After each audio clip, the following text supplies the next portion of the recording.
Il y a 7 films de Star Wars bien numérotés de l'épisode 1 jusqu'à l'épisode 7 qui est sorti récemment.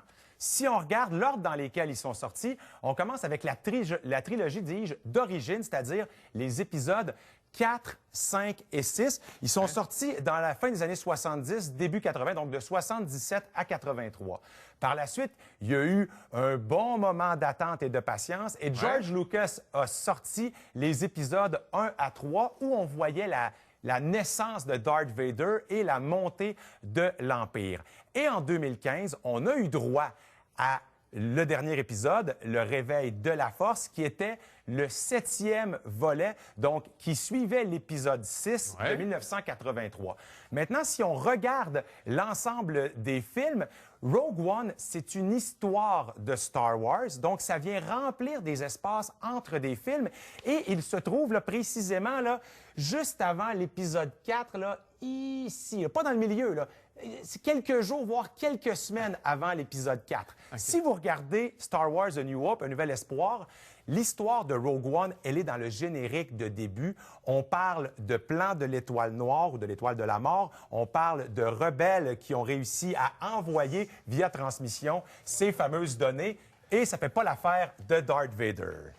Bon, c'est ça, essentiellement. C'est une histoire où on célèbre des héros, où on nous présente ces personnes qui ont eu une importance capitale dans tous les films qui ont suivi. Et c'est ce costume de Stormtrooper, c'est ça? Oui, exact. Alors, il y a un amateur fou de Star Wars comme toi. Oui, il s'appelle Jeff et il peut retirer son casque s'il le désire. De l'univers de Jeff et Kim, c'est un maniaque de cosplay. C'est pas idéal pour la mise en pli.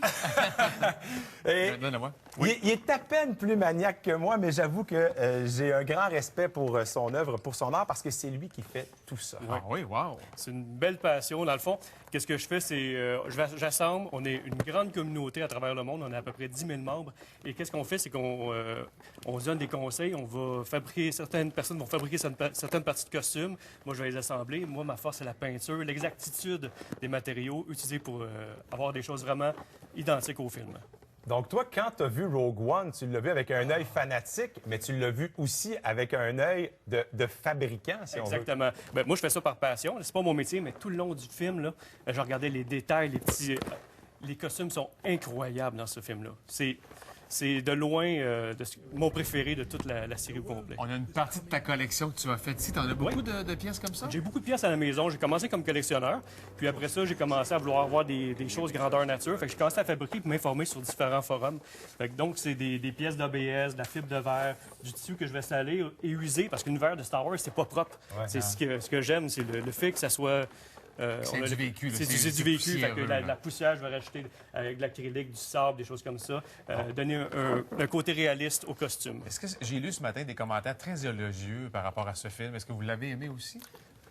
On l'a vu ensemble lundi. Oui. Moi, j'ai adoré, j'ai capoté. Tout le long du film, j'étais sur le bout de mon siège, je tapotais des pieds, j'ai applaudi à des moments. Je me disais, oh non, non, non.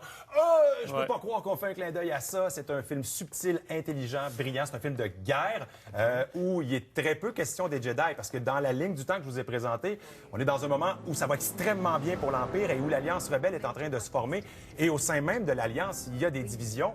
Je veux pas trop en dire pour pas choquer les fans, mais c'est un film sensationnel. Moi, je dirais que c'est le film le plus groundé de Star Wars. Ouais. Des environnements plus réalistes, moins de... Oui, il y a des combats dans l'espace qui fait le charme de Star Wars, mais c'est vraiment le côté groundé du film que j'adore.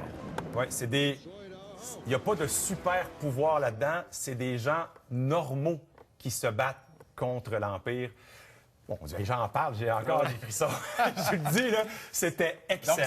Donc, ces jours-ci, on pourra le voir au Québec, là, dans les prochaines heures, des jeudis ou vendredis. Le jeudi, il y a des présentations, je suis à peu près certain, à minuit, tout dépendant des cinémas, parce qu'ils flairent la bonne affaire. Les fans de Star Wars sont très engagés et ils sont très fanatiques. Mais dès vendredi, garochez-vous. Puis si vous avez un film à voir avant d'aller voir ce Star Wars-là, je pense que c'est l'épisode 4 de 1977.